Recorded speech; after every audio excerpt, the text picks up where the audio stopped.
FPN 소방방재신문의 간추린 소식을 전하는 주요 뉴스 브리핑의 박준호 기자입니다. 뉴스 브리핑 시작하겠습니다.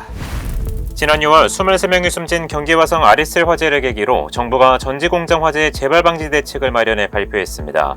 대책엔 리튬 전지를 특수 가연물로 지정하고 위험물 저장 처리 시설 외벽 마감재를 모두 불연 재료로 강화하는 내용 등이 담겼습니다. 또 어떤 내용이 있는지 정리했습니다.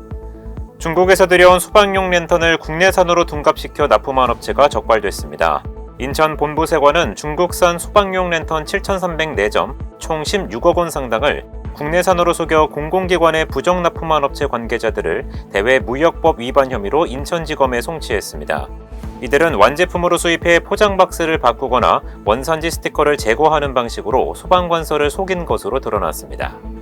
더불어민주당 김태년 의원이 숙박시설 등 다중이 이용해 화재 시 피해가 클 것으로 우려되는 건축물은 층수나 규모에 상관없이 스프링클러 또는 간이 스프링클러를 설치해야 한다는 내용의 법률안을 국회에 제출했습니다. 7명이 숨진 부천 호텔 화재 당시 스프링클러 부재가 피해를 키웠다는 지적에 따른 조치라는 게 김 의원 설명인데요. 법률안은 국가와 지자체가 스프링클러 설비 설치 비용을 지원할 수 있도록 하는 조항도 명시됐습니다.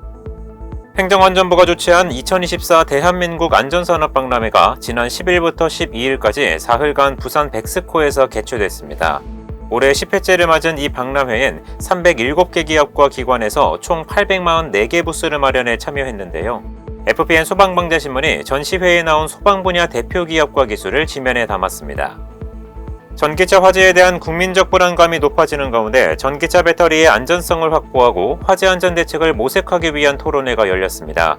지난 20일 국회의원회관 대회의실에서 열린 전기차 화재 예방을 위한 국민 대토론회에서 패널들은 전기차 화재를 예방하기 위해선 배터리 데이터를 공유하고 개발 지원도 확대돼야 한다고 지적했습니다.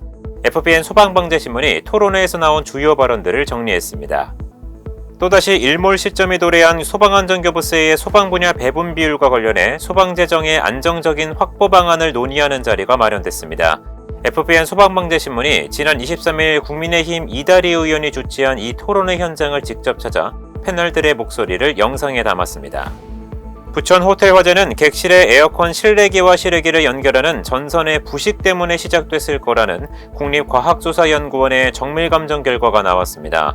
이 전선에선 아산화동 증식에 의한 발열 현상을 나타내는 흔적이 발견된 것으로 알려졌는데요. 경찰은 이 전선이 부실해 내부에 습기가 차면서 부식을 일으켰거나 전선이 노후에 화재로 이어졌을 가능성 등에 무게를 두고 수사 중입니다. 관련 기사의 상세 내용과 더 다양한 분야 소식은 이번 소방방재신문 발행호에서 확인하실 수 있습니다. 지금까지 주요 뉴스 브리핑의 박준호 기자였습니다.